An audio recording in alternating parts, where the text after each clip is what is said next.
الرحمن الرحیم۔ السلام علیکم۔ آج 29واں روزہ ہے ماشاءاللہ۔ اللہ پاک کا بہت کرم ہے، فضل ہے کہ اللہ نے ہمیں توفیق دی۔ حقیقتاً توفیق اللہ کی طرف سے ہی، ہم نے کبھی نہیں بھولنا۔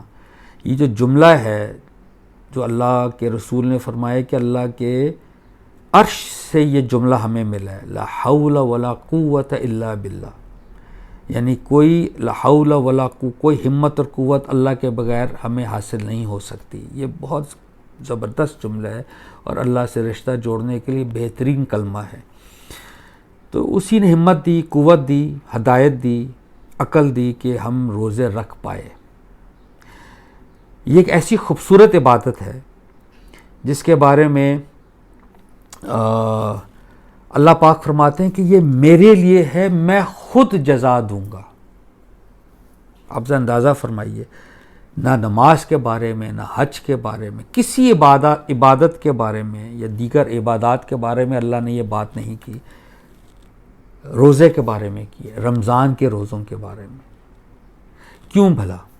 میں آپ کے سامنے ایک پہلو اس کا رکھنا چاہتا ہوں۔ دیکھیں، تمام جو عبادات ہیں باقی، نماز، حج، عمرہ، زکوٰۃ فار دیٹ میٹر، وہ بھی عبادت ہے، یہ وہ ہیں جو فطری ہیں، جو آپ کا دل چاہتا ہے۔ یعنی جب آپ حقیقت کو جان لیتے ہیں کہ اللہ ہے، وہ میرا رب ہے، پالنہار ہے، مجھے پالتا ہے، مجھے کھلاتا ہے، پلاتا ہے۔ سورہ شعراء میں حضرت ابراہیم نے ڈیفائن کیا بڑا خوبصورت کہ میرا رب ہے جو مجھے میری رہنمائی کرتا ہے، جو مجھے کھلاتا ہے، پلاتا ہے، جب میں بیمار ہوتا ہوں تو شفا دیتا ہے، مجھے موت دے گا، پھر مجھے زندگی دے گا قیامت کے دن، اور اس میں توقع رکھوں گا کہ میری وہ بخشش کرے گا۔ کمپلیٹ لائف پیٹرن اللہ کے رسول ابراہیم علیہ السلام نے یہ اس میں ایک سٹیٹمنٹ ہے۔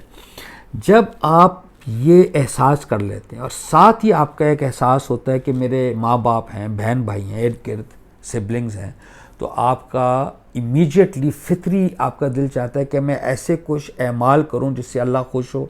لہٰذا اللہ نے آپ کو نماز سکھائی، ٹھیک ہے، اور میں کچھ چیریٹی کروں۔ اللہ نے کہا کہ جی آپ جتنی مرضی کریں، منیمم ریکوائرمنٹ زکوٰۃ ہے، تو وہ آپ نے زکوٰۃ دی۔ اب اس میں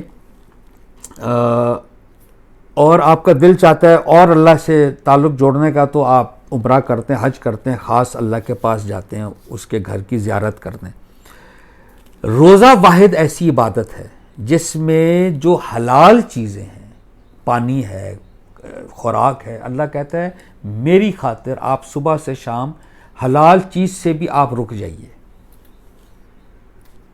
یہ غیر فطری چیز ہے، یعنی کہ انسان کی فطرت میں ہے کہ جب پیاس لگے گی پانی پیے گا، بھوک لگے گی کھانا کھائے۔ اللہ کہتا ہے آپ اس سے بھی رک جائیے، فرام مارننگ ٹل ڈسک۔ جب آپ اللہ کی خاطر، آپ یعنی دنیا میں کسی اور کے لیے یہ نہیں کریں گے، اللہ کی خاطر جب آپ یہ کرتے ہیں، دیکھیں اللہ کیا کہتے ہیں کہ تم نے میرے لیے کیا ہے نا، میں خود جزا دوں گا۔ اس جملے کو کبھی آپ آرام سے سوچئے کہ جب اللہ جزا دے گا تو وہ کیا دے گا؟ وہ کوئی آپ کو کوئی گھر دے دے گا، گاڑی دے دے گا، وہ اللہ اپنی شان کے مطابق دے گا۔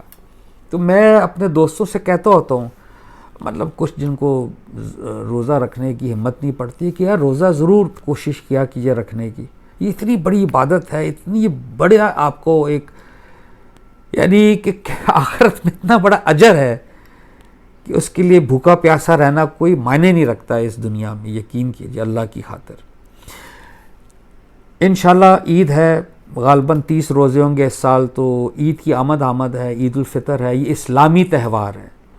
بہت سے تہوار ہیں دنیا میں، آپ برتھ ڈے پارٹیز بناتے ہیں، آپ پاکستان ڈے بناتے ہیں، آپ کرسمس بناتے ہیں، جتنے تہوار ہیں، اسلام نے یہ 2 تہوار ہمیں دیے ہیں۔ عید الفطر جو پہلی شوال کو، یعنی یہ رمضان کے بعد شوال کا چاند ہے، اس میں اب عید مناتے ہیں، اور ایک عید الاضحیٰ حضرت ابراہیم کی قربانی کی یاد میں۔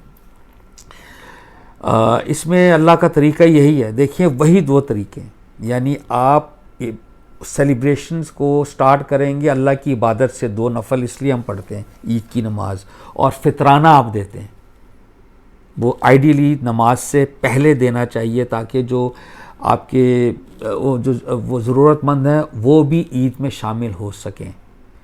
تو فطرانہ اس لیے دیا جاتا ہے، اور فطرانہ آپ کو بڑے خوش اسلوبی سے دینا چاہیے۔ یہ ضروری نہیں کہ نماز کے وقت جب آپ جا رہے ہوں تو آپ اس وقت دیں راستے میں، آپ رمضان میں اس کو دے سکتے ہیں، پہلے بھی دے سکتے ہیں، تاکہ وہ پریپیئر کر لے، اس کو بھی ٹائم مل جائے عید کی خوشیوں میں شامل ہونے کے لیے۔ تو دیکھیں یہ بڑی خوبصورت ہے، اور میں آپ سے عرض کروں، آپ جہاں کہیں قرآن میں نماز کا ذکر سنیں گے، لازماً 99.9% ٹائمز اس کے ساتھ زکوٰۃ کا ہے۔ وَأَقِیمُوا الصَّلَاةَ وَآتُوا الزَّکَاۃَ، نماز قائم کرو، زکوٰۃ دو، کیونکہ یہ دونوں رائٹس ہیں۔ اللہ اپنے بندے کو دیکھنا چاہتا ہے کہ آپ کے پاس وہ اللہ کے حق کو بھی جانے اور انسانی حق کو بھی جانے اور اس کو پورا کرنے والا بنے، اس لیے فطرانہ ہے۔ اس کو بڑے اس کو ایک تو شعور ہمارے پاس ہونا چاہیے، بڑے شوق سے دینا چاہیے، اور دینا چاہیے جو ہمارے قریبی ہیں رشتہ دار، ادھر سے شروع کیجئے۔ یہ اصول بنا لیجئے۔ اللہ تو اس حد تک فرماتا ہے کہ وہ تم سے پوچھتے ہیں ہم کہاں خرچیں۔ سورہ البقرہ میں آیت اللہ کہتے ہیں اپنے والدین، پھر عزیز و اقارب۔ It has to start from our parents. If our parents, for instance, ایسی سچویشن میں ہیں کہ they deserve that amount, تو it has to start from our parents and then move outwards. تو آپ سب کو عید مبارک ہو، اور اللہ کرے خیر کی عید ہو۔ اور ہم اس وقت چونکہ یہ 2021 ہے، پینڈیمک سے گزر رہے ہیں، اللہ تعالیٰ ہم پر سب پر رحم کرے، اور اس دنیا کو اس وبا سے نجات دلوائے، آمین ثم آمین۔ آپ سب کو عید مبارک ہو، بہت شکریہ، السلام علیکم۔